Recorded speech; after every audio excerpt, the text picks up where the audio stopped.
नमस्कार दोस्तों, आपका स्वागत है हमारे YouTube चैनल GRV न्यूज़ में। जैसा कि आप सभी लोग जानते हैं कि इस चैनल पर देश दुनिया की 10 बड़ी और महत्वपूर्ण खबरों की अपडेट सबसे पहले आती है। इसी के साथ चलते हैं सबसे पहली बड़ी खबर की ओर। Maritime India summit 2021 PM Modi बोले, हमारे राष्ट्र को समृद्ध समुद्री इतिहास बंदरगाहों से करे निवेश। प्रधानमंत्री नरेंद्र मोदी ने वीडियो कॉन्फ्रेंसिंग के जरिए मैरी टाइम इंडिया समिट 2021 के दूसरे संस्करण का उद्घाटन किया। शिखर सम्मेलन भारत की समुद्री अर्थव्यवस्था के विकास को आगे बढ़ाने में मदद करेगा। इस आयोजन में कई देश भाग ले रहे हैं, जिसमें से भारत में समुद्री क्षेत्र के निवेश को बढ़ावा देने के लिए कई देशों के CEO और राजदूत भी शामिल हैं। 50 देशों के 1 लाख से अधिक प्रतिभागियों ने MIS समिति 2021 के लिए ऑनलाइन पंजीकरण किया है, जो 2 मार्च से 4 मार्च तक निर्धारित है। इसी के साथ अगली खबर, मालदा रैली में बोले योगी आदित्यनाथ, 2 मई के बाद जान की भीख मांगेंगे TMC के गुंडे, गो तस्कर पर हम लगाएंगे रोक। उत्तर प्रदेश के मुख्यमंत्री भारतीय जनता पार्टी के फायर ब्रांड नेता योगी आदित्यनाथ ने मंगलवार को बंगाल में चुनावी सभा को संबोधित किया। बंगाल में मालदा में योगी आदित्यनाथ की रैली हुई, जहां उनके निशाने पर राज्य की ममता सरकार रही। योगी ने आरोप लगाया कि बंगाल में जय श्री राम के नारे बोलने से भी रोका जाता है। यूपी CM ने कहा कि 1 महीने में बंगाल की धरती पर परिवर्तन दिखाई देगा। बंगाल में एक बुजुर्ग माता को TMC के गुंडों ने पीटा, लेकिन सरकार ने कोई एक्शन नहीं लिया। योगी ने कहा कि 2 महीने के बाद TMC के गुंडे जान की भीख मांगेंगे और गली में तख्ती लटकाकर माफ़ी मांगेंगे। यूपी CM बोले, कभी भारत के नेतृत्व देने वाला बंगाल आज बदहाल है। बंगाल में सत्ता प्रायोजित अपराध और आतंकवाद देश की सुरक्षा को कड़ी चुनौती दे रहा है। बंगाल में शक्ति की पूजा होती है, लेकिन यहाँ पर दुर्गा पूजा पर भी पाबंदी लगाई जाती है। ईद पर जबरदस्ती गो हत्याएँ कराई जाती हैं। गो तस्करी से भावनाओं को नुकसान पहुँचाया जाता है।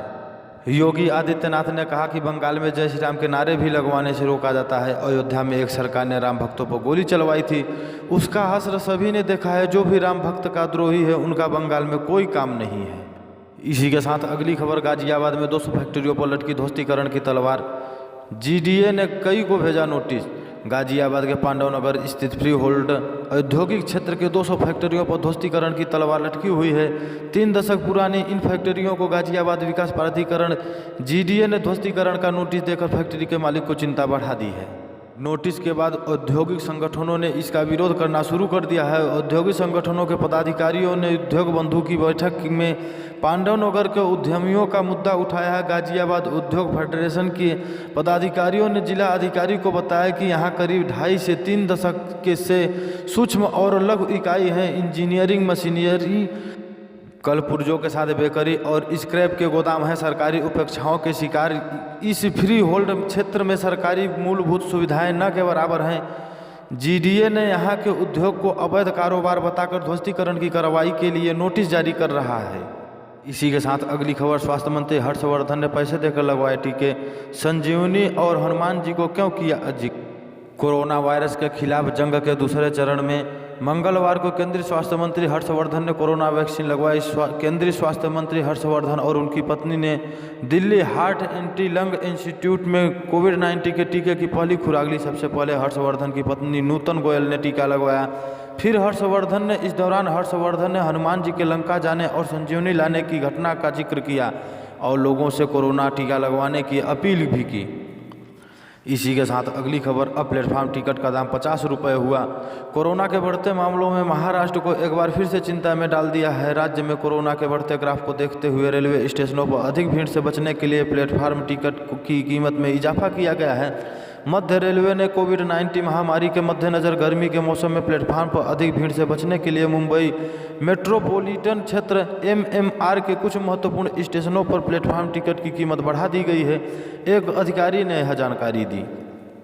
इसी के साथ अगली खबर, भारत ने पाकिस्तान को UN में फिर से किया बेनकाब, कहा राज्य प्रायोजित आतंकवाद पर लगाओ विराम।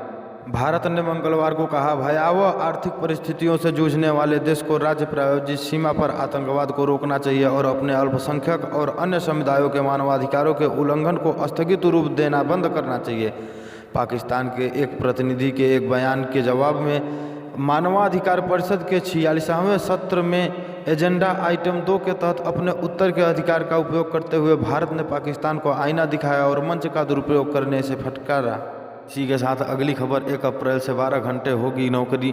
घटेगी सैलरी लेकिन बढ़ेगा पीएफ, मोदी सरकार कर सकती है बदलाव। 1 अप्रैल 2021 से आपके ग्रेच्युटी पीएफ और काम के घंटों में बड़ा बदलाव देखने को मिल सकता है। कर्मचारी को ग्रेच्युटी और भविष्य निधि पीएफ मद में बढ़ोतरी होगी। वहीं हाथ में आने वाला पैसा टेक होम सैलरी घटेगा। यहां तक कि कंपनियों की बैलेंस शीट भी प्रभावित होगी।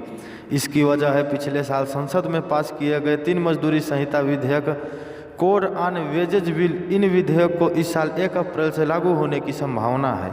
इसी के साथ अगली खबर, पेट्रोल डीजल जल्द हो सकता है सस्ता, टैक्स घटाने पर सरकार कर रही है विचार। पेट्रोल और डीजल की लगातार बढ़ती कीमतों में आम आदमी के जेब पर सबसे ज़्यादा असर डाला है।